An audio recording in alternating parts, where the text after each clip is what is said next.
Protein, protein synthesis, protein के बनने को हम क्या कहते हैं? प्रोटीन सिंथेसिस कहते हैं। Synthesis mean making. यहाँ अब प्रोटीन सिंथेसिस जो है वो हमारे पास मेनली कितने स्टेप्स में होता है?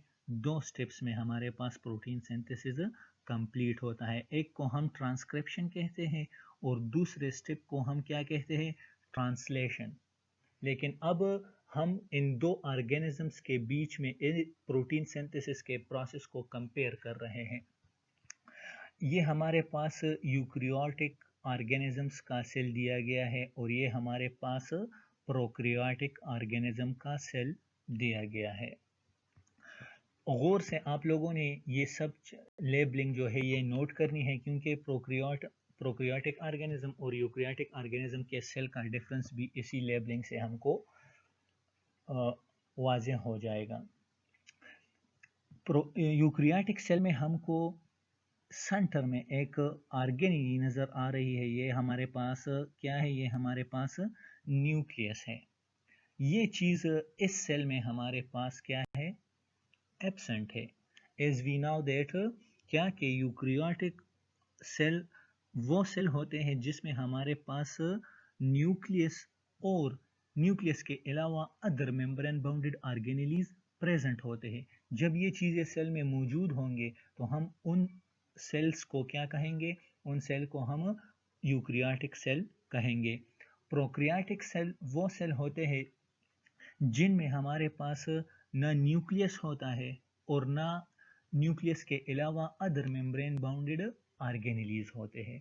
तो प्रोकैरियोटिक का सेल जो है ये हमारे पास बहुत सिंपलेस्ट सेल होता है और यूकैरियोट का सेल हमारे पास कॉम्प्लेक्स सेल होता है। लेकिन यहाँ इस डायग्राम में आपको जस्ट न्यूक्लियस नज़र आएगा, बाकी मेम्ब्रेन बाउंडेड ऑर्गेनेलीज इसमें नहीं दिए हुए हैं। लेकिन हमको इस प्रोटीन सिंथेसिस का जस्ट कंपैरिजन करना है इसमें। तो यहाँ आप देख ले, ऐसा ना हो कि इस सर्कुलर स्ट्रक्चर को आप न्यूक्लियस समझे, नहीं, यहाँ न्यूक्लियस एब्सेंट है। यहाँ भी ये डीएनए है। ये क्या है हमारे पास? ये डीएनए है। लेकिन डीएनए हमारे पास इस सेल में भी है, लेकिन यहाँ इस सेल में, यूकैरियोटिक के सेल में डीएनए को किस चीज़ ने सराउंड किया है? न्यूक्लियर मेम्ब्रेन ने। तो ये हमारे पास न्यूक्लियस बना हुआ है और यहाँ हमारे पास न्यूक्लियस नहीं है। एक डिफरेंस ये भी याद रखें आप लोग कि प्रोकैरियोटिक में हमारे पास सर्कुलर डबल स्ट्रैंडेड डीएनए होता है और यूकैरियोट में हमारे पास लीनियर डबल स्ट्रैंडेड डीएनए होता है। बाकी इसमें जो अब ये लेबलिंग आप लोगों को नज़र आ रहा है, ये आप लोगों ने बहुत गौर से नोट करना है, क्योंकि ये सारी चीज़ें हम इंशाल्लाह कल के लेक्चर में डिस्कस करेंगे। यहाँ अब कल वाले लेक्चर के जस्ट बेसिक्स हमने पढ़ने हैं। अच्छा, डीएनए के 2 स्ट्रैंड्स होते हैं। कितने? 2। यहाँ भी डबल स्ट्रैंडेड डीएनए है, यहाँ भी डबल स्ट्रैंडेड डीएनए है। डीएनए के बारे में हमने डिटेल में प्रीवियस चैप्टर में डिस्कस किया है कि एक स्ट्रैंड का डायरेक्शन 5 to 3 प्राइम एंड होगा, एक का 3 to 5 प्राइम एंड। ठीक है, तो 5 और 3 प्राइम एंड का क्या मतलब है, ये मैंने आपको डिटेल में समझाया है ये सब कुछ। अब जब यहाँ क्या होता है? ट्रांसक्रिप्शन होता है, ट्रांसक्रिप्शन। ठीक है, ट्रांसक्रिप्शन जो है ये हमारे पास डीएनए से जब मैसेंजर आरएनए या आरएनए बन जाता है तो इस प्रोसेस को हम ट्रांसक्रिप्शन कहते हैं। और जब फिर उस आरएनए से मैसेंजर आरएनए और अदर आरएनए जब उससे हमारे पास प्रोटीन बन जाता है तो उस प्रोसेस को हम ट्रांसलेशन कहते हैं। ये नेक्स्ट स्लाइड में इंशाल्लाह आपको क्लियर हो जाएगा। लेकिन यहाँ आप अब इस चीज़ को ज़रा देखिए कि मैसेंजर आरएनए जो है ये हमारे पास बन रहा है कौन से डायरेक्शन में?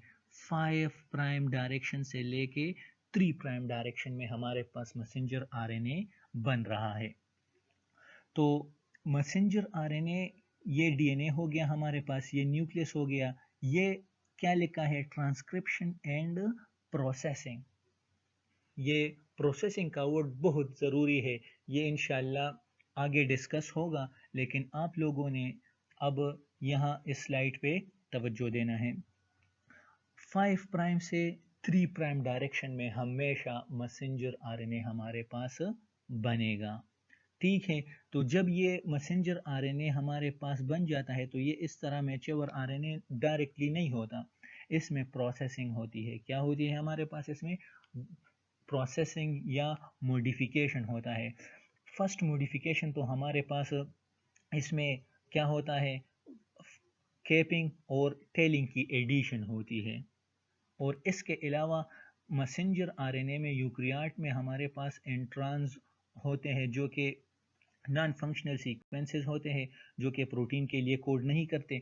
तो वो इस मैसेंजर आरएनए से हम क्या करेंगे? रिमूव करेंगे, और उस प्रोसेस को हम स्प्लाइसिंग कहेंगे।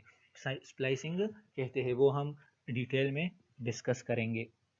तो अब इस प्रोसेस, ये कैपिंग और टेलिंग और इसके अलावा स्प्लाइसिंग, इन दोनों चीज़ों को हम क्या कहते हैं? Processing of messenger RNA. तो जब ये प्रोसेसिंग हो जाती है तो इससे हमारे पास मैच्योर मैसेंजर आरएनए बन जाता है। क्या? मैच्योर। ये अब इसकी ज़रूरत क्यों है ये हम डिटेल में डिस्कस भी करेंगे, लेकिन ये इसलिए कि मैसेंजर आरएनए जो होता है ये अनस्टेबल होता है। ठीक है, ये जब आगे साइटोप्लाज्म में जाएगा तो यहाँ हमारे पास डिफरेंट टाइप्स के एंजाइम होते हैं जो कि इस मैसेंजर आरएनए को डिग्रेड कर सकते हैं, और हमारे पास फंक्शनल प्रोटीन फिर नहीं बनेगा। तो इसलिए इस प्रोसेसिंग की ज़रूरत यहाँ हमारे पास पड़ जाती है। तो यहाँ प्रोसेसिंग, कैपिंग और टेलिंग हो जाता है। तो जब कैपिंग और टेलिंग हो जाता है तो ये मैसेंजर आरएनए हमारे पास प्रोटेक्ट हो जाता है, और फिर उसको वो एंजाइम, डिग्रेडेबल एंजाइम इसको डिग्रेड नहीं कर सकते। तो जब ये मैसेंजर आरएनए बन गया तो इस प्रोसेस को डीएनए से मैसेंजर आरएनए का बनना हमारे पास क्या है? ट्रांसक्रिप्शन है। ठीक है, जब मैच्योर मैसेंजर आरएनए बन जाता है तो उसके बाद इसकी ट्रांसपोर्टेशन होगी कहाँ? साइटोप्लाज्म में। तो यहाँ इसकी ट्रांसपोर्ट हो जाती है साइटोप्लाज्म में, और ट्रांसपोर्ट के बाद साइटोप्लाज्म में हमारे पास डिफरेंट टाइप्स के आरएनएज मौजूद होते हैं। राइबोसोमल आरएनए, ट्रांसफर आरएनए, जो सब के सब प्रोटीन सिंथेसिस में इन्वॉल्व है।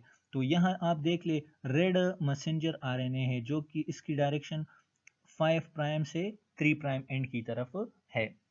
अब हमारे पास ये स्मॉलर सब यूनिट ऑफ राइबोसोम है, और ये हमारे पास larger subunit of ribosome है। तो ये एक ही मैसेंजर आरएनए है, और इस पे मतलब 2 या 3 या 4 क्या अटैच है? राइबोसोम अटैच है। तो इस स्ट्रक्चर को हम फिर पोलिसोम कहते हैं, और ये फंक्शनल यूनिट होता है किस चीज़ का? प्रोटीन सिंथेसिस का। तो ये हमारे पास आप लोग यहाँ ये सर्कुलर स्ट्रक्चर छोटे छोटे देख ले, ये हमारे पास क्या है? ये एक एक हमारे पास अमीनो एसिड है, और अमीनो एसिड आपस में अटैच होते हैं एक दूसरे के साथ, किस चीज़ के ज़रिए? पेप्टाइड बांड के ज़रिए। तो इसलिए इनको हम पॉलीपेप्टाइड चेन कहते हैं। अब प्रोक्रियाटिक की ओवरव्यू देख लेते हैं प्रोटीन सिंथेसिस की। यहाँ हमारे पास न्यूक्लियस नहीं है। तो जब न्यूक्लियस नहीं है तो इसमें हमारे पास क्या होता है? मतलब सिंपल प्रोसेस होता है एज कंपेयर टू यूकैरियोट्स। जब यहाँ से आप लोग देख ले, यहाँ ये हमारे पास मैसेंजर आरएनए बन गया है।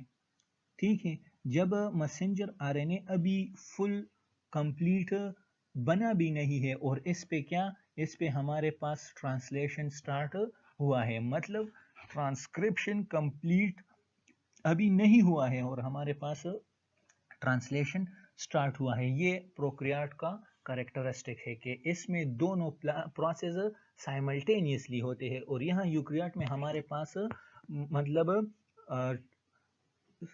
स्पेस का भी डिफरेंस होता है, क्योंकि वो ट्रांसक्रिप्शन हमारे पास न्यूक्लियस में होता है और ट्रांसलेशन हमारे पास साइटोप्लाज्म में। इसके अलावा टाइम में भी डिफरेंस होता है, ये एक टाइम में बनता है और ये फिर दूसरे टाइम में। लेकिन यहाँ हमारे पास ये क्या, ये दोनों साइमल्टेनियसली बनते हैं, लेकिन डायरेक्शन वही, हमेशा वही होगा 5 प्राइम से 3 प्राइम तक। तो यही सेम प्रोसेस यहाँ भी रिपीट है। तो इससे यहाँ हमारे पास क्या बन जाता है, यहाँ हमारे पास ये क्या है, growing chain of amino acids. ठीक है, तो यहाँ हमारे पास ये बन जाता है। यहाँ अब कौन कौन से स्टेप्स मिसिंग है, यहाँ मेनली हमारे पास प्रोसेसिंग का स्टेप मिसिंग है। तो प्रोसेसिंग इसमें नहीं होती, प्रोकैरियोट्स के सेल में हमारे पास प्रोसेसिंग का फिनोमिना एब्सेंट होता है।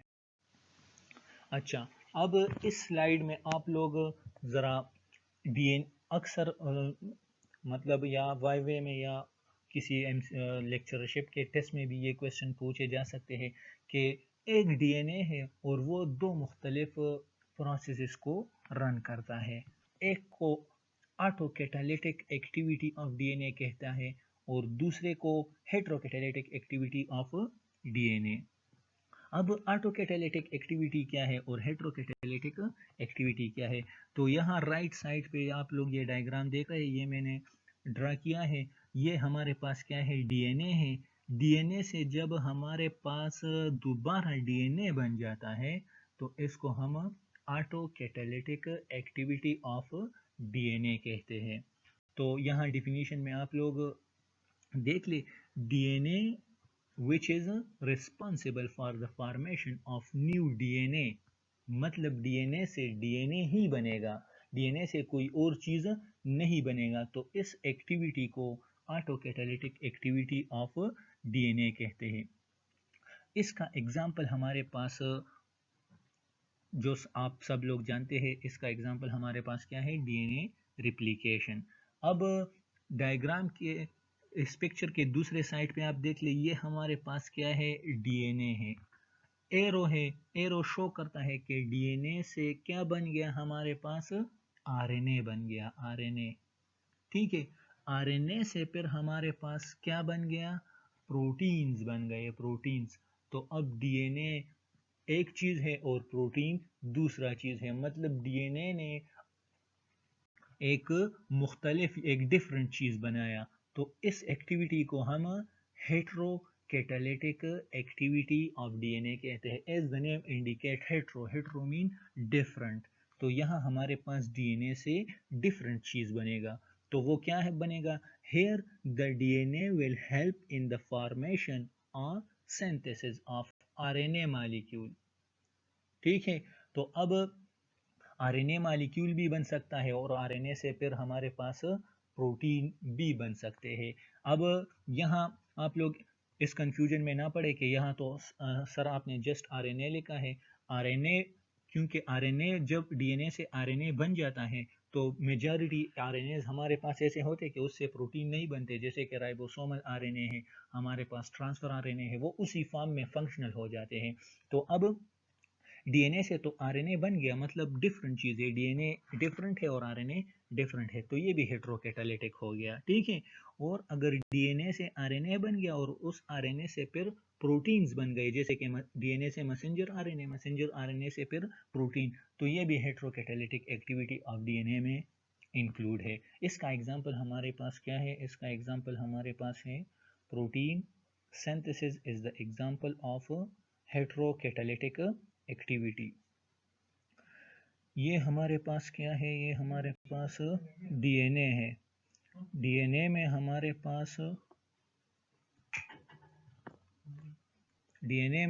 पास ये हमारे पास डबल स्ट्रैंडेड है और ये एरो जो शो करता है ये हमारे पास क्या है, डीएनए से डीएनए ही बनेगा, डीएनए से डीएनए ही बना है। ये देख लें आप, डीएनए से क्या बन गया, डीएनए। इस प्रोसेस को हमने क्या कहा, रेप्लिकेशन। और ये किस चीज़ का एग्जाम्पल है, ये ऑटोकैटालिटिक एक्टिविटी का एग्जाम्पल है। अब डबल स्ट्रैंडेड डीएनए है, उससे हमारे पास क्या बन गया, आरएनए बन गया, आरएनए। ठीक है, तो इस प्रोसेस को हमने क्या कहा, इस प्रोसेस को हमने ट्रांसक्रिप्शन हम कहा, जो हमने प्रीवियस स्लाइड में डिटेल से एक्सप्लेन भी किया ओवरव्यू में। ये कौन सा एंजाइम करता है, ये आरएनए पॉलीमरेज एंजाइम करता है और ये डीएनए पॉलीमरेज। अब आरएनए पॉलीमरेज और डीएनए अक्सर ये स्टूडेंट्स भूल जाते हैं, लेकिन आसान एग्जांपल इसका इस तरह है कि डीएनए से जब डीएनए बनेगा तो polymerization is elongation of strand, basically हम पोलीमराइजेशन व सिंपली हम कहते हैं कि पोलीमराइजेशन ऑफ न्यू स्ट्रैंड।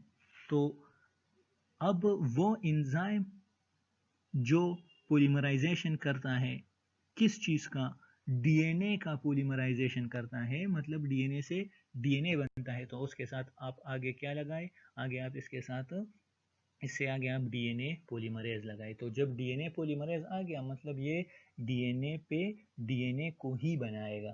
तो ये इसका हमारे पास इस तरह याद करना है आप लोगों ने। और अब आरएनए पॉलीमरेज, यहाँ भी पॉलीमरेज है, यहाँ भी, तो दोनों की स्ट्रैंड इलांगेशन है, न्यू न्यूक्लियोटाइड ऐड करेंगे ये लोग। लेकिन जब आरएनए आ गया तो ये अब डीएनए से आरएनए बनेगा। मतलब डीएनए से जब आरएनए बनेगा तो उसके साथ पॉलीमरेज के आगे आप लोग क्या लगाए, आरएनए। तो ये हमारे पास आरएनए पॉलीमरेज हो जाएगा। तो आरएनए पॉलीमरेज का वर्ड जब भी आएगा तो मतलब आरएनए है ना, आरएनए पॉलीमरेज। तो आप लोगों को क्लियरली पता होगा, फिर पता होना चाहिए कि डीएनए से हमारे पास यहाँ अब क्या बन रहा है, आरएनए बन रहा है, क्योंकि एंजाइम आरएनए पॉलीमरेज है। और फिर उससे हमारे पास क्या बन जाता है, लास्ट स्टेप में प्रोटीन्स बन जाते हैं। और इस प्रोसेस को हम ट्रांसलेशन कहते हैं। क्या कहेंगे, ट्रांसलेशन कहेंगे। अब इसमें एक बहुत इंटरेस्टिंग और आप लोगों के लिए एक न्यू इन्फॉर्मेशन भी है कि डीएनए से डायरेक्टली प्रोटीन नहीं बन सकते।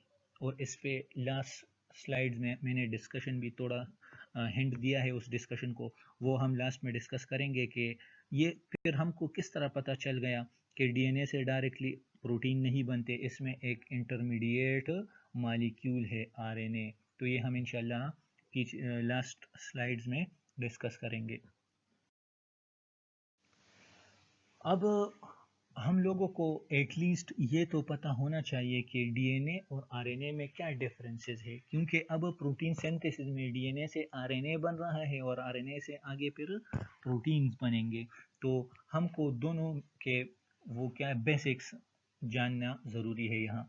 तो ये हमारे पास क्या है, ये आप लोग देख लीजिए, हमारे पास डीएनए है और ये हमारे पास क्या है, ये हमारे पास एक स्ट्रैंड है डीएनए का और ये हमारे पास दूसरा स्ट्रैंड है डीएनए का। और यहाँ आप लोग देख ले, यहाँ जस्ट सिंगल स्ट्रैंड है। तो डीएनए जो है वो हमारे पास मेनली डबल स्ट्रैंडेड होता है और हम आरएनए हमारे पास सिंगल स्ट्रैंडेड होता है। बाकी इसमें डिफरेंस क्या है, तो डिफरेंस, एक डिफरेंस तो ये हो गया कि ये डबल स्ट्रैंडेड है और आरएनए सिंगल स्ट्रैंडेड है। बाकी आप इस नेम को देख ले ज़रा, नेम से भी हमको डिफरेंस का पता चल जाता है। न्यूक्लिक एसिड इसमें भी सिमिलर है और न्यूक्लिक एसिड इसमें भी सिमिलर है। बल्कि राइबो न्यूक्लिक एसिड ये यहाँ सिमिलर है, राइबो न्यूक्लिक एसिड यहाँ भी है, लेकिन डीएनए के साथ जस्ट 2-3 वर्ड का इजाफा हुआ है, डी ऑक्सी का इसमें एडिशन हुआ है। तो अब इस डी ऑक्सी का मतलब क्या है, डी मतलब रिमूवल, डी मतलब रिमूवल, ऑक्सी मीन ऑक्सीजन, ठीक है। तो बाकी तो सेम है, ribo nucleic acid, ribo nucleic acid. तो डीएनए में हमारे पास राइबोस शुगर से सेकंड कार्बन पे जो हमारे पास ऑक्सीजन होता है वो रिमूव जब हो जाता है तो उसको हम फिर डीऑक्सी राइबो न्यूक्लिक एसिड कहेंगे, या इस शुगर को हम डीऑक्सी राइबोज शुगर कहेंगे। ये तो मैंने आप लोगों को डिटेल में डीएनए के स्ट्रक्चर समझाया था। डीएनए और आरएनए मेनली 3 चीज़ों से बना होता है। एक इसमें क्या होता है, हमारे पास नाइट्रोजन बेसेस होते हैं हमारे पास। तो नाइट्रोजन बेसेस हमारे पास एडेनिन हो, साइटोसिन, गवानीन, एडेनिन, थाइमिन ये होते हैं, ठीक है। फिर नाइट्रोजन बेस के साथ क्या अटैच हो जाता है, नाइट्रोजन बेस के साथ हमारे पास राइबोज शुगर अटैच हो जाता है और राइबोज शुगर के साथ फिर फास्फेट अटैच हो जाता है। तो ये 3 चीज़ें जब मिल जाते हैं तो इसको हम न्यूक्लियोटाइड कहते हैं। तो ये हमारे पास डीएनए और आरएनए के मोनोमर जो है वो हमारे पास न्यूक्लियोटाइड्स है। यहाँ आप लोग देख लें हेलिक्स ऑफ शुगर फास्फेट्स। तो यहाँ आपको वो दो चीज़ें न्यूक्लियोटाइड के यहाँ मिल गए, शुगर भी है और फास्फेट इस हेलिक्स में है, इस बैकबोन में।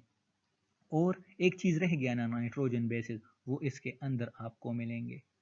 बाकी मैंने ये भी आप लोगों को बताया था कि पेयरिंग हमेशा कंप्लीमेंट्री होगी इसकी। गवानीन हमेशा साइटोसिन के साथ बाइंड करेगा और एडेनिन हमेशा थाइमिन के साथ बाइंड करेगा। लेकिन अब डिफरेंस इसमें क्या है, ये भी देख लो, यहाँ भी साइटोसिन है, यहाँ भी साइटोसिन है, यहाँ गवानीन है, यहाँ भी गवानीन है, यहाँ एडेनिन है, यहाँ भी एडेनिन है।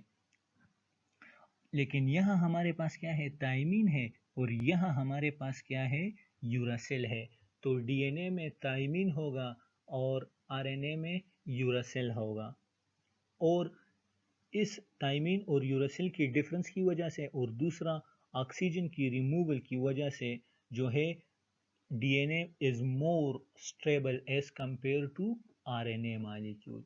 तो इस दो रीजंस की वजह से डीएनए जो है वो बहुत ज़्यादा स्टेबल है, इसलिए ये जेनेटिक मटेरियल भी है, और आरएनए इज़ लेस स्टेबल, तो इसलिए इसकी लाइफ स्पेन जो है या वो रिलेटिवली बहुत शार्ट होता है as compare to DNA molecule. अच्छा, अब नाइट्रोजन बेसिस जो है ये हमारे पास दो ग्रुप्स में डिवाइड किए हुए हैं। एक को हम प्यूरिन बेसिस कहते हैं और एक को हम पायरामिडीन बेसिस कहते हैं। अब प्यूरिन बेसिस कौन से होंगे और पायरामिडीन बेसिस कौन से हैं, तो ये आप लोग देख ले, एडेनिन और गवानीन ये दोनों हमारे पास प्यूरिन बेसिस में इंक्लूड है। पायरामिडीन बेसिस में cytosine, thymine and uracil include है। तो यहाँ देख ले, जो नाइट्रोजन बेसिस डबल रिंग्ड है वो हमारे पास, उसको हम क्या कहेंगे, प्यूरिन बेसिस। तो ये गवानीन और एडेनिन ये क्या है, ये डबल रिंग है, ये एक रिंग हो गया, ये दूसरा रिंग, ये एक रिंग, ये दूसरा रिंग, तो इसको हमने क्या कहा, प्यूरिन बेसिस। लेकिन जो हमारे पास सिंगल रिंग स्ट्रक्चर है, ये भी सिंगल रिंग है, ये भी सिंगल रिंग, तो ये इसको हम क्या कहेंगे, पायरामिडीन बेसिस कहेंगे। तो अब डीएनए और आरएनए का नाइट्रोजनस बेसिस के लेवल पे जो डिफरेंस है या बेसिस के लेवल पे जो डिफरेंस है वो पायरामिडीन के लेवल पे है। प्यूरिन के लेवल पे डीएनए और आरएनए सेम है, ये आप लोगों से एमसीक्यूज में पूछा जा सकता है। तो प्यूरिन के लेवल पे हमारे पास डीएनए और आरएनए में डिफरेंस नहीं है। यहाँ आप देख ले, गवानीन है तो यहाँ भी गवानीन है, यहाँ एडेनिन है तो यहाँ भी एडेनिन है। तो प्यूरिन के लेवल पे डीएनए और आरएनए सेम है, लेकिन डिफरेंस पायरामिडीन के लेवल पे है। पायरामिडीन यहाँ थाइमिन है डीएनए में और आरएनए में हमारे पास यूरासिल है। इसके अलावा प्यूरिन बेसिस हमारे पास 2 इन नंबर होते हैं और पायरामिडीन हमारे पास 3 इन नंबर होते हैं, क्योंकि uracil is just found in RNA only. तो ये हमारे पास इसमें डिफरेंस हो गया। बाकी इस नेक्स्ट स्लाइड में डिटेल से और भी दिया है। यहाँ आप अब इस डायग्राम को गौर से देख ले, जो हमने प्रीवियस स्लाइड में वो राइबोज और डीऑक्सीराइबोज की बात डिस्कस की, वो यहाँ क्लियरली आपको नज़र आ रहा है। राइबोज शुगर 5 कार्बन शुगर होता है जो न्यूक्लियोटाइड का पार्ट है। तो यहाँ आप देख लें, ये कार्बन नंबर 1 2 3 4, ये 5, तो यहाँ भी 1 2 3 4 5, बाकी यहाँ से लेके लास्ट 5 कार्बन तक सारे चीज़ें हमारे पास इसमें सेम है। लेकिन जस्ट यहाँ आप देख ले, ये जो रेड सर्कल में आपको शो हुआ है ये OH है 2 कार्बन पे, और यहाँ हमारे पास क्या है, यहाँ हमारे पास जस्ट H है। तो OH है यहाँ और यहाँ H है, मतलब तो यहाँ राइबोज है, तो अब यहाँ क्या होगा, D रिमूव हो गया, O ऑक्सी, तो क्या रिमूव हो गया, ऑक्सीजन, तो डी ऑक्सी राइबोज बन गया। और इस ऑक्सीजन की वजह से, क्योंकि ऑक्सीजन आप लोगों को पता है हाईली रिएक्टिव है, तो ये इस ऑक्सीजन की वजह से आरएनए जो है ये अनस्टेबल है और डीएनए में ये रिमूव हुआ है। तो यहाँ हमारे पास डीएनए क्या बन गया, यहाँ हमारे पास डीएनए मच स्टेबल है एज कंपेयर टू आरएनए। अब ये डीएनए है हमारे पास, ये आरएनए है। यहाँ आप देख ले, डीएनए हमारे पास डबल स्ट्रैंडेड मॉलिक्यूल है और आरएनए हमारे पास सिंगल स्ट्रैंडेड। ठीक है। अच्छा, इसमें शुगर कौन सा है? राइबोस शुगर है, ये हमने डिस्कस किया। डीएनए में हमारे पास डीऑक्सीराइबोस शुगर है, ये भी हमने डिस्कस किया। अच्छा, डीएनए जो है इससे हमारे पास क्या बनेगा? DNA structured into chromosome, DNA coiled होके कॉम्पैक्ट फॉर्म बनाता है और इसको हम फिर क्या कहते हैं? क्रोमोसोम कहते हैं। ठीक है। अच्छा, डीएनए जो है ये हमारे पास क्या है? ये हमारे पास इसमें थाइमिन है और इसमें हमारे पास यूरासिल दिया गया है। ठीक है। लेकिन यहाँ जो है ये हमारे पास इसमें आरएनए जो है, आरएनए ये मॉडिफाइड होगा। हमने फर्स्ट स्लाइड में पढ़ा ना कि यूकैरियोटिक के मैसेंजर आरएनए में प्रोसेसिंग होगा, तो वो processing modified 5 cap and 3 poly A tail, ये वो मॉडिफिकेशन है। ये जस्ट प्रोक्रियाट्स में होता है, यूकैरियोट में जस्ट ये होता है, प्रोक्रियाट में ये एब्सेंट होता है। इसके अलावा it is read by polymerases, लेकिन कौन से पॉलीमरेज? DNA polymerase. ठीक है। अब यहाँ आप देख ले, store information about protein structure. ये जो है आरएनए हमारे पास अब क्या, ये it is read by polymerase, तो ये दो किस्म के पॉलीमरेज रीड कर सकते हैं। डीएनए पॉलीमरेज भी ये रीड कर सकता है डीएनए को, और आरएनए पॉलीमरेज भी रीड कर सकता है डीएनए को। लेकिन इसकी कंपैरिजन में आरएनए को कौन रीड करेगा? राइबोसोम, जो कि हम फर्स्ट स्लाइड पे मैंने आपको दिखाया, फर्स्ट स्लाइड में, कि राइबोसोम मूव कर रहा होता है किस चीज़ पे? मैसेंजर आरएनए पे, और हमारे पास पॉलीपेप्टाइड चेन बनता जा रहा है। अब stores information about protein structure. RNA में जो हमारे पास होता है इंफॉर्मेशन, वो किस चीज़ का होता है? कि आरएनए से हमेशा क्या बनेगा? प्रोटीन। तो इसमें किस चीज़ की इंफॉर्मेशन है? प्रोटीन की। लेकिन डीएनए में हमारे पास जेनेटिक इंफॉर्मेशन होता है, वो जो कि हमारे सारे फंक्शंस को कंट्रोल करता है। DNA can be self replicate. तो अब मैं आपसे फॉर एग्जांपल आप लोगों से अगर एमसीक्यूज पूछ लूँ कि डीएनए जो है ये इस सेल्फ रिप्लिकेटिंग प्रोसेस को कौन सा एक्टिविटी है, ये ऑटोकैटालिटिक या हेट्रोकैटालिटिक, तो इसका आप लोगों ने आंसर करना है। Can have multiple structures. ये अब आरएनए में हमारे पास मल्टीपल स्ट्रक्चर है। ये हमको पता है कि मैसेंजर आरएनए भी हो सकता है, राइबोसोमल आरएनए भी हो सकता है, और ट्रांसफर आरएनए भी हो सकता है। ये सारे आरएनए के टाइप्स है। अब can last for long time. ये क्यों लॉन्ग टाइम के लिए अवेलेबल होता है? क्योंकि ये स्टेबल मॉलिक्यूल है। Does not usually last for a long time. और आरएनए जो है ये हमारे पास स्मॉल टाइम के लिए अवेलेबल होता है, मतलब ये अनस्टेबल होता है। Is read from 3 to 5 direction. जब आप डीएनए के स्ट्रैंड्स को रीड करोगे तो आप इसको 3 to 5 प्राइम डायरेक्शन रीड करोगे, और अगर आप आरएनए को रीड करेंगे तो इसको आप 5 to 3 प्राइम डायरेक्शन में रीड करेंगे। क्योंकि ये पॉइंट मैंने आपको लेक्चर के स्टार्ट में बताया कि ये आप लोगों ने हमेशा याद रखना है कि मैसेंजर आरएनए हमेशा कौन से डायरेक्शन में बनेगा? 5 प्राइम टू 3 प्राइम डायरेक्शन में ये बनेगा। अच्छा, अब हम आते हैं, मतलब हम मूव कर रहे हैं किस चीज़ की जानिब हम मूव कर रहे हैं? प्रोटीन सिंथेसिस के। लेकिन अब हमने डीएनए पढ़ा कि ये डबल स्ट्रैंडेड है, तो अब इसमें एक कंफ्यूजन ये पैदा होता है कि डीएनए डबल स्ट्रैंडेड है तो किस स्ट्रैंड से मैसेंजर आरएनए बनेगा? दोनों से तो नहीं बनेगा, एक से बनेगा। तो अब कौन से बनेगा? तो ये मैंने उसके लिए आपको यहाँ थोड़ा सा डिटेल ऐड किया है। The two stranded double helix shape molecule deoxyribonucleic acid store the genetic code for most organism। ठीक है। तो यहाँ डीएनए डबल स्ट्रैंडेड है, डीऑक्सी का मतलब मैंने आप लोगों को समझा दिया, और डबल हेलिक्स है, और ये क्या? Store the genetic code for most organism. यहाँ ऑल ऑर्गेनिज्म नहीं लिखा है, मोस्ट मतलब मेजॉरिटी ऑर्गेनिज्म में हमारे पास जेनेटिक मटेरियल क्या है, डीएनए है। लेकिन यहाँ ऑल क्यों नहीं लिखा है, क्योंकि सम वायरसेस में हमारे पास आरएनए भी as a genetic material present होता है। अच्छा, information is present within DNA sequence of any organism genome which is responsible for specifying each of the gene product from which organism are made।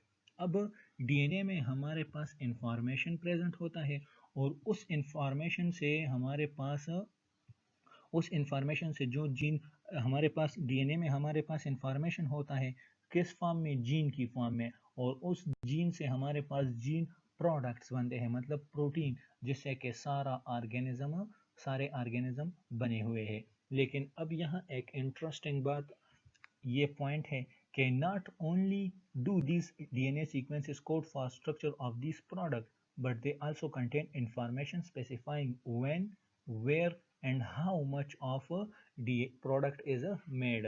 अब for example मेरे cell में ice के लिए gene है, ठीक है, तो इससे मेरे आइज के प्रोटीन बनेंगे और उससे आइज बनेंगे। लेकिन अब इस इंफॉर्मेशन में, इस डीएनए के जीन में जस्ट उस प्रोटीन के लिए इंफॉर्मेशन प्रेजेंट नहीं होता, इसके अलावा इस जीन में हमारे पास ये इंफॉर्मेशन भी मौजूद होता है कि ये जीन कहाँ, कब और कितने मिकदार में बनेगा, जो कि बहुत इंतहा, इसको हम जीन रेगुलेशन के चैप्टर में डिस्कस करेंगे डिटेल से पर।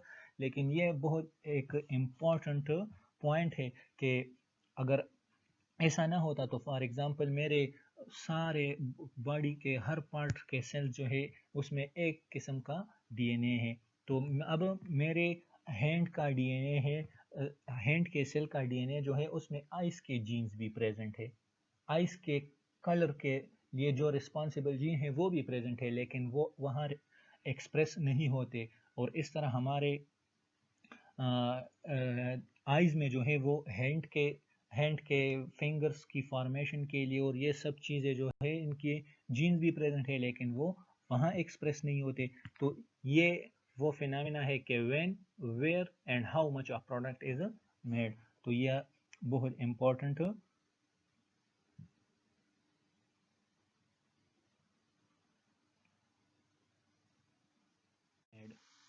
अब बात आ गई हमारे पास टेम्पलेट और कोडिंग स्ट्रैंड के।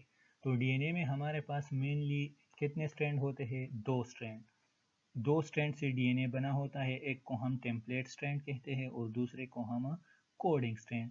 टेम्पलेट को हम नॉन कोडिंग स्ट्रैंड भी कहते हैं और इसको, ये जो है इसकी डिफिनीशन क्या है, the DNA strand that messenger RNA is built from. तो इस टेम्पलेट स्ट्रैंड से डीएनए मैसेंजर आरएनए बनेगा, इस कॉल्ड टेम्पलेट स्ट्रैंड। तो अब आप लोगों ने ये बात हमेशा याद रखना है कि मैसेंजर आरएनए हमेशा टेम्पलेट स्ट्रैंड से ही बनेगा, कोडिंग से ये नहीं बनेगा। इसकी एक्सप्लेनेशन डायग्रामेटिकली मैंने नेक्स्ट स्लाइड में दिया हुआ है, वहाँ आप लोगों को ये क्लियर हो जाएगा। It serves as a template for transcription, ठीक है। It is also called antisense strand, तो इसको हम antisense, नॉन कोडिंग या टेम्पलेट स्ट्रैंड, जो भी आप नेम दे दे, इनको हम ये सारों नामों से रिप्रेजेंट करते हैं। द टेम्पलेट, अब ये जो मैंने रेड कलर में शो किया है ये इंतहाई इम्पॉर्टेंट पॉइंट है, तो ये पॉइंट आप लोगों ने याद रखना है। The template strand runs in a 3 to 5 direction, इसकी डायरेक्शन हमेशा क्या होगी, 3 प्राइम टूवर्ड्स 5 प्राइम डायरेक्शन। इसके बाद हमारे पास क्या आता है, coding strand. The strand of DNA not used as a template for the transcription is called coding strand। अब ये स्ट्रैंड जो डीएनए का है, ये इससे हमारे पास ट्रांसक्रिप्शन, इस पे ट्रांसक्रिप्शन नहीं होगा, मतलब इस स्ट्रैंड को देख के आरएनए नहीं बनेगा, because it corresponds to the same sequence as the messenger RNA that will contain the codon sequence is necessary to build protein, क्योंकि ये कोडिंग है। ये अब नेक्स्ट स्लाइड जब हम एक्सप्लेन करेंगे तो ये बात आपको क्लियर हो जाएगी। यहाँ आप लोगों को अब इसका समझ नहीं आएगा, तो नेक्स्ट स्लाइड में डायग्रामेटिक रिप्रेजेंटेशन है, उसमें आपको ये बात क्लियर हो जाएगा इंशाल्लाह। The only difference between the coding and the new messenger RNA strand is instead of thymine, uracil takes its place in the messenger RNA strand। Lecture के स्टार्ट में मैंने आप लोगों को ये बात बताया कि डीएनए में हमारे पास क्या होगा, थाइमीन, और आरएनए में हमारे पास यूरासिल। तो कोडिंग और मैसेंजर आरएनए स्ट्रैंड बिल्कुल सेम होते हैं, लेकिन इसमें एक डिफरेंस होता है कि थाइमीन की जगह हमारे पास यूरासिल आ जाता है। ठीक है, ये इसमें डिफरेंस है। The coding strand is also called sense strand. Coding strand को हम सेंस स्ट्रैंड भी कहते हैं, क्योंकि इसमें हमारे पास कोड प्रेजेंट है। सेंस मतलब कि इसमें एक कोड है, कोड मतलब ये काम का चीज़ है, तो इसलिए इसको हम सेंस स्ट्रैंड या कोडिंग स्ट्रैंड कहते हैं। The coding strand runs in a 5 to 3 prime direction।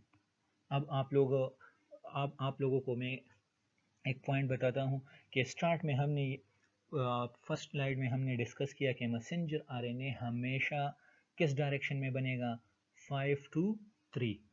ठीक है, तो अब अगर कोडिंग स्ट्रैंड का भी 5 to 3 डायरेक्शन है और मैसेंजर आरएनए का भी, तो यहाँ पर कम्प्लीमेंट्री बेसिस के रूल्स फॉलो नहीं हो सकते। ठीक है, तो इसलिए भी कोडिंग स्ट्रैंड से हमारे पास मैसेंजर आरएनए नहीं बन सकता। यहाँ एक पॉइंट आप लोगों ने याद रखना है कि the dual process of transcription and translation would not proceed without the double stranded nature of DNA double helix. ठीक है, अब हमारे पास जब डीएनए डबल स्ट्रैंडेड नहीं होगा तो उससे हमारे पास ना ट्रांसक्रिप्शन हो सकता है और ना ट्रांसलेशन हो सकता है। तो ट्रांसक्रिप्शन और ट्रांसलेशन मतलब प्रोटीन सिंथेसिस के लिए हमारे पास डीएनए का डबल स्ट्रैंडेड या डबल हेलिक्स होना ज़रूरी है। इसके डबल स्ट्रैंडेड न होने की वजह से हमारे पास कभी भी प्रोटीन नहीं बनेंगे अगर डीएनए डबल स्ट्रैंडेड ना हो, तो उसके लिए डबल स्ट्रैंडेड का होना इम्पॉर्टेंट और बहुत अच्छा। अब इसका एक्सप्लेनेशन हमारे पास यहाँ दिया हुआ है। अब ये देख ले आप, ये मैंने लिखा है नॉन कोडिंग स्ट्रैंड या टेम्पलेट स्ट्रैंड, और यहाँ ये जो है ये हमारे पास क्या है, ये हमारे पास कोडिंग स्ट्रैंड है। तो ये आप देख ले, हमने पीछे स्लाइड में ये डिस्कस किया कि 5 प्राइम से 3 प्राइम की डायरेक्शन कौन से स्ट्रैंड का होगा, कोडिंग स्ट्रैंड, और यहाँ इसकी डायरेक्शन क्या होगा, 3 प्राइम से 5 प्राइम एंड की direction, 5 prime 3 prime towards 5 prime की डायरेक्शन में ये स्ट्रैंड होगा। अब ये हमारे पास डबल स्ट्रैंडेड डीएनए है, तो अब हम ट्राई करते हैं, पहले कोडिंग स्ट्रैंड से मैसेंजर आरएनए बनाते हैं और फिर इस टेम्पलेट स्ट्रैंड से, तो कि किस से हम हमारे साथ सेम डीएनए मतलब हमारे काम का मैसेंजर आरएनए बनेगा और उससे प्रोटीन बन सकेंगे। तो यहाँ आप देख ले, ये एरो है। अब मैंने जो बनाया है ये फर्स्ट, यहाँ क्या लिखा है, messenger RNA formed on coding strand, तो ये मैसेंजर आरएनए है और ये हमारे पास क्या है, कोडिंग स्ट्रैंड है। तो कोडिंग स्ट्रैंड का सीक्वेंस आप रीड कर ले, adenine guanine cytosine thymine, adenine guanine cytosine thymine. ठीक है, तो एडेनिन किससे पेयर बाइंड करेगा, एडेनिन हमेशा थाइमीन से बाइंड करेगा, लेकिन हमने एक रूल स्टार्ट में पढ़ लिया कि आरएनए में हमारे पास थाइमीन नहीं होगा और उसकी जगह क्या होगा, यूरासिल, तो ए की जगह यहाँ क्या जाएगा, यूरासिल। ठीक है, गवानीन की जगह यहाँ साइटोसिन, साइटोसिन की जगह यहाँ गवानीन, थाइमीन की जगह यहाँ एडेनिन। तो यहाँ मेजॉरिटी स्टूडेंट्स गलती कर लेते हैं कि थाइमीन की जगह भी यहाँ यूरासिल लिख लेते हैं। नहीं, मतलब थाइमीन है तो थाइमीन के साथ कौन बाइंड करेगा, एडेनिन, तो एडेनिन तो आरएनए में प्रेजेंट होता है। ठीक है, थायमीन नहीं होता उसकी जगह आपने यूरासिल लिखना है। अब यहाँ देख ले एडेनिन है, तो एडेनिन की जगह आपने यहाँ क्या लिखना है, अब यूरासिल। फिर गवानीन, साइटोसिन यहाँ गया, साइटोसिन की जगह यहाँ गवानीन, और थायमीन की जगह यहाँ एडेनिन। तो अब आप लोग देख ले, ये कोडिंग स्ट्रैंड जो है ना, ये हमारे पास एक कोड है जिससे आगे हमारे पास प्रोटीन बनेगा।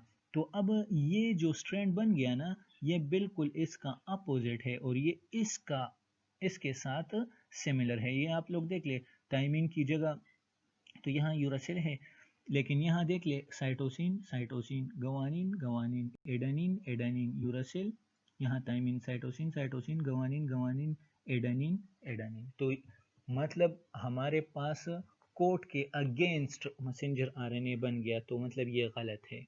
ठीक है, तो मैसेंजर आरएनए कोडिंग स्ट्रैंड पे नहीं बनेगा, ये बात याद रख ली। यहाँ मैंने नोट में आप लोगों को ये लिखा भी है, coding strand can not be used in transcription, मतलब इससे मैसेंजर आरएनए नहीं बनेगा। अब आप लोग यहाँ देख ले, ये वाला स्ट्रैंड नहीं है नॉन कोडिंग या टेम्पलेट, ये वही नॉन कोडिंग और टेम्पलेट वाला स्ट्रैंड है, और ये हमारे पास क्या है, ये कोडिंग वाला स्ट्रैंड है। तो यहाँ आप लोग अब देख ले, यहाँ हमारे पास थायमीन था, तो थायमीन की जगह यहाँ एडेनिन आ गया, यहाँ साइटोसिन गवानीन, गवानीन की जगह यहाँ साइटोसिन, एडेनिन की जगह थायमीन आएगा, थायमीन आरएनए में एब्सेंट होता है, तो यहाँ अब हमारे पास यूरासिल आ गया।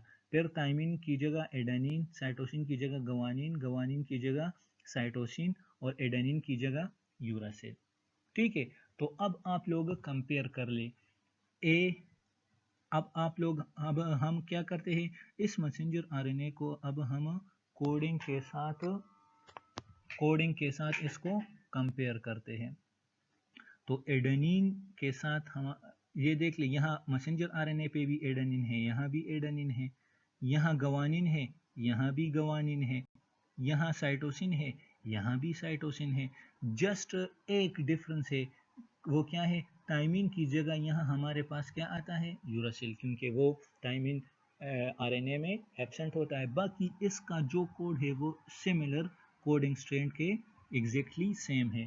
तो मतलब हमेशा हमारे पास क्या, टेम्पलेट स्ट्रैंड पे ही मैसेंजर आरएनए बनेगा, तब ही वो मतलब उस मैसेंजर आरएनए ठीक होगा और इससे प्रोटीन बन सकेंगे।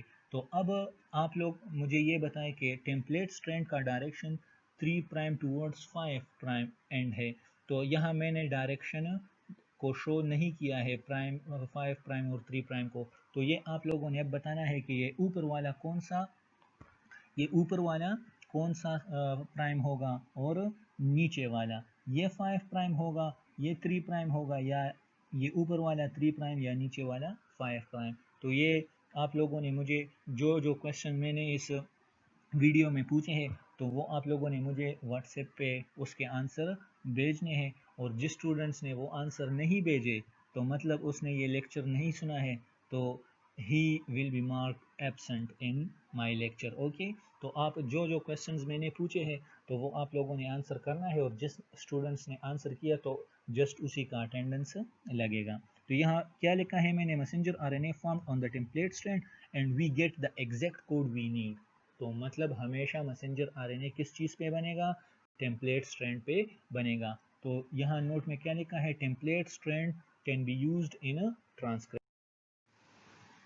अब यहाँ देख ले, ये 5 प्राइम 3 प्राइम, तो ये सेंस स्ट्रैंड कोडिंग स्ट्रैंड हो गया, ये 3 प्राइम टूवर्ड्स 5 प्राइम, तो ये एंटी सेंस।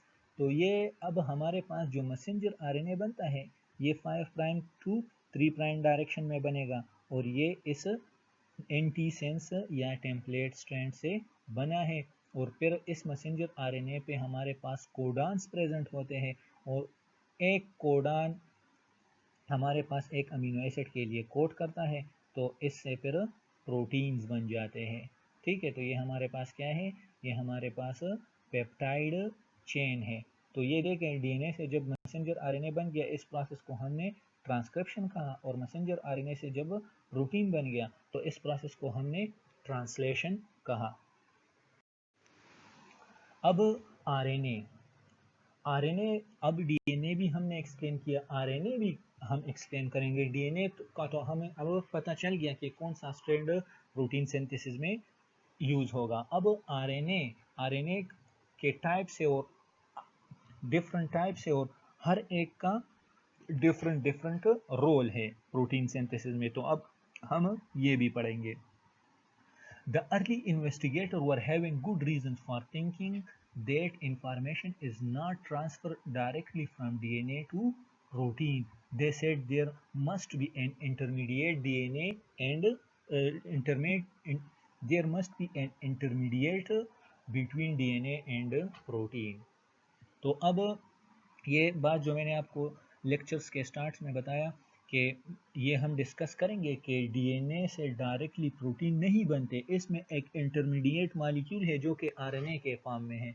तो ये अर्ली इन्वेस्टिगेटर्स जो थे, जो कि स्टार्ट में रिसर्चर्स थे, उन्होंने ये बात विद प्रूफ या गुड एविडेंस के साथ बताया था। तो इसमें हमारे पास ये एक एक्सपेरिमेंट उन लोगों ने किया था, early experiment suggest and RNA intermediate. तो ये जो एक्सपेरिमेंट हुआ था उसमें इन लोगों ने जो डीएनए और प्रोटीन के दरमियान इंटरमीडिएट मॉलिक्यूल था, तो इन लोगों ने ये फाइंड आउट किया कि वो मॉलिक्यूल आरएनए है। ठीक है, तो ये in 1957 Elliot Volkin and Lawrence Astrachan has made a significant observation. ठीक है, तो ये इन्होंने एक ऑब्जर्वेशन किया। वो ऑब्जर्वेशन क्या था कि इन्होंने इकोलाई को, जब इकोलाई जो है वो T2 फेज के साथ इन्होंने इन्फेक्ट किया, तो इन लोगों ने इन साइंटिस्ट ने एक मालिकुलर चेंजेस ऑब्जर्व किए उस बैक्टीरिया में। वो चेंजेस क्या थे कि उसमें रैपिडली आरएनए का सिंथेसिस शुरू हो गया। जब वो आरएनए का सिंथेसिस शुरू हो गया, तो स्टार्ट में हमने ये डिस्कस किया कि आरएनए शॉर्ट टाइम के लिए होता है सेल में, तो फिर उसके बाद वो आरएनए दोबारा डिसअपेयर हो गया। तो ये अपेयरेंस और डिसअपेयरेंस किस चीज़ का, आरएनए का। तो इन लोगों ने इस अपेयरेंस और डिसअपेयरेंस ऑफ आरएनए से ये सजेस्ट कर लिया कि ये इंटरमीडिएट मॉलिक्यूल जो है ये हमारे पास क्या हो सकता है, ये हमारे पास आरएनए हो सकता है। और ये आरएनए जो है, इन लोगों ने ये सजेस्ट कर लिया कि ये आरएनए जो है ये शायद T2 फेज के लिए रिक्वायर्ड है अपना जीनोम की एक्सप्रेशन करने के लिए। तो ये इन लोगों की ऑब्जर्वेशन थी। फिर जब इन लोगों ने मुख्तलिफ ऑब्जर्वेशन किए, इसके बाद they demonstrated the rapid turnover of RNA by using the protocol of pulse chase experiment। तो इन लोगों ने ये फिर किस प्रोटोकॉल, किस एक्सपेरिमेंट के थ्रू ये डिमॉन्स्ट्रेट किया, तो इन लोगों ने ये पल्स चेस एक्सपेरिमेंट के थ्रू ये एक्सप्लेन किया। पल्स चेस एक्सपेरिमेंट क्या है कि फॉर एग्जांपल हमारे पास ये इन्फेक्टेड बैक्टीरिया है और इनको हम पल्स मतलब एड करते हैं, रेडियो एक्टिवली यूरासिल हम इनको, इन लोगों ने एड किया। तो जब इन लोगों ने वो रेडियो एक्टिवली यूरासिल इसमें एड किया, तो उसमें जो आरएनए बन रहे हैं अब उस बैक्टीरिया में, वो रेडियो एक्टिवली लेबल है। लेकिन थोड़े टाइम बाद नॉर्मल आरएनए जो नॉर्मल यूरासिल जो सेल में प्रेजेंट होता है, दोबारा उसकी एडिशन शुरू हो गया। तो pulse addition of radioactively label uracil. लेकिन इसके थोड़े टाइम बाद इसके असर को किसने दोबारा चेस किया, ख़त्म किया, नॉर्मल यूरासिल ने। क्योंकि सेल में हमारे पास रेडियो एक्टिवली यूरासिल का प्रिकर्सर एब्सेंट है और नॉर्मल यूरासिल का प्रिकर्सर प्रेजेंट है। तो जब रेडियो एक्टिवली यूरासिल ऐड हुआ, तो इसको हमने पल्स कहा। पल्स मीन एडिशन और चेस मीन के उसका इफेक्ट किसने ख़त्म किया दोबारा, वो चेस किसने किया, नॉर्मल यूरासिल ने। तो इसको इसलिए हम पल्स चेस एक्सपेरिमेंट कहते हैं। जब इन लोगों ने ये एक्सपेरिमेंट किया, तो उसी में भी आरएनए इन्वॉल्व था। तो ये इन्होंने ये सजेस्ट कर लिया कि डीएनए और प्रोटीन के इंटरमीडिएट मॉलिक्यूल कौन सा है हमारे पास, आरएनए है। इसके अलावा हमारे पास आरएनए के क्लासेस आते हैं। फिर क्लासेस ऑफ आरएनए, तो जनरली इनको टू क्लासेस में क्लासिफाई किया गया है। एक वो क्लास जिसको हम इंफॉर्मेशनल आरएनए कहते हैं या मैसेंजर आरएनए, ठीक है। तो ये वो आरएनए है जिसका कोई और काम नहीं है, जस्ट उसका ये काम है कि एक चीज़ से इंफॉर्मेशन ले ले और दूसरी चीज़ को दे दे। फॉर एग्जांपल डीएनए से इंफॉर्मेशन लेना और प्रोटीन को देना, ये किस आरएनए का काम है? ये मैसेंजर आरएनए का काम है। तो ये हमारे पास किस कैटेगरी में आ गया? इंफॉर्मेशनल आरएनए या मैसेंजर आरएनए वाले कैटेगरी में। और दूसरा हमारे पास फंक्शनल आरएनए होता है। ये हमारे पास क्या है? ये हमारे पास फंक्शनल आरएनए है। तो अब फंक्शनल कौन से हैं और हमारे पास इंफॉर्मेशनल, तो ये हम नेक्स्ट स्लाइड में discuss. Messenger RNA, the steps through which a gene influence phenotype are called gene expression. ये तो आपको पता है कि जब जीन एक्सप्रेस करता है तो उससे फिनोटाइप बनता है, मतलब उसका प्रोटीन वगैरह और उसकी एक्सप्रेशन को फिर हम क्या कहते हैं? फिनोटाइप। तो अब जीन के एक्सप्रेशन के लिए अब यहाँ देख ले आप, for the vast majority of genes the RNA transcript is only an intermediate necessary for the synthesis of a protein. Majority, vast majority मतलब बहुत, अगर फॉर एग्जांपल बहुत ज़्यादा जीन्स के लिए हमारे पास आरएनए का इंटरमीडिएट होना इंतहाई ज़रूरी है। और ये हमारे पास which is the ultimate function product that influence phenotype. तो इस इंटरमीडिएट मैसेंजर आरएनए के अलावा हमारे पास प्रोटीन नहीं बन सकते।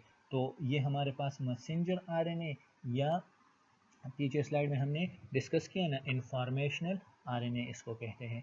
तो messenger RNA comprises only 5% of RNA in the cell. Cell में हमारे पास टोटल मैसेंजर आरएनए का कितना परसेंटेज होता है? 5%।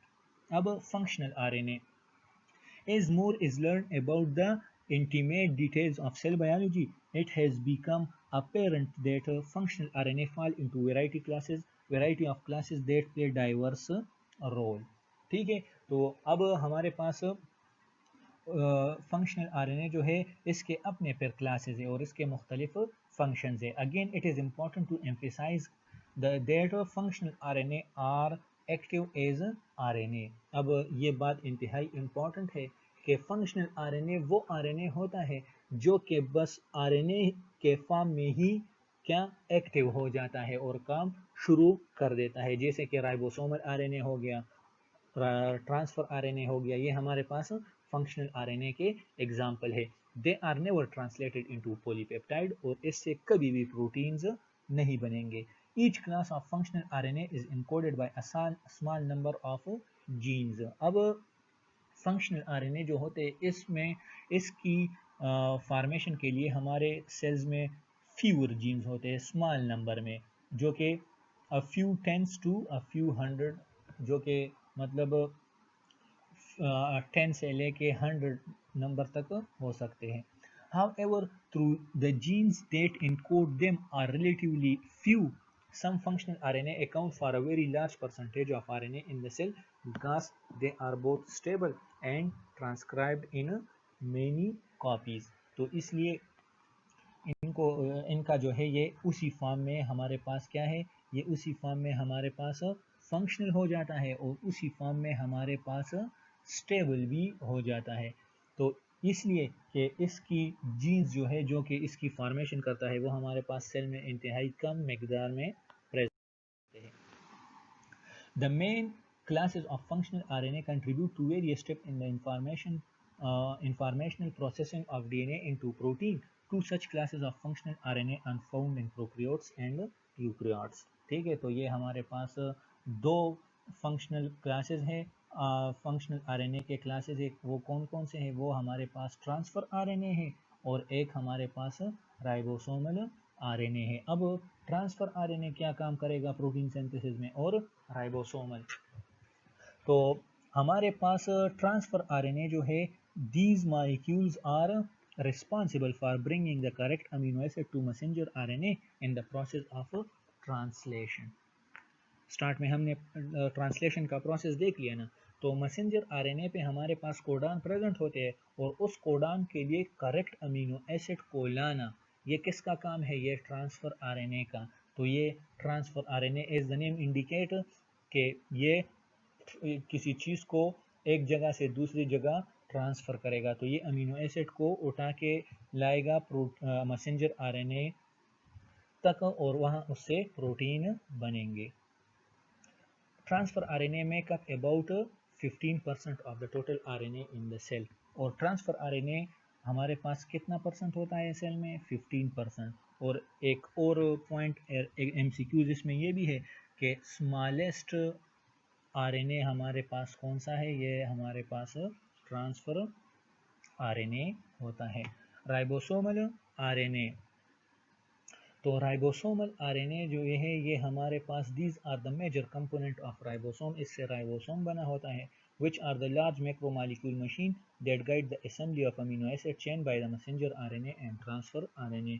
ये स्टार्ट के स्लाइड में मैंने आप लोगों को दिखाया भी कि ये राइबोसोम के स्मॉल सब यूनिट है और लार्ज हो ये क्या, ये मैसेंजर आरएनए पे मूव करता है और इससे पॉलीपेप्टाइड चेन बनता है। Ribosomal RNA make up about 80% of the total RNA in the cell. तो सेल में हमारे पास सबसे ज़्यादा आरएनए का टाइप, वो कौन सा टाइप प्रेजेंट है? वो हमारे पास राइबोसोमल आरएनए का टाइप है।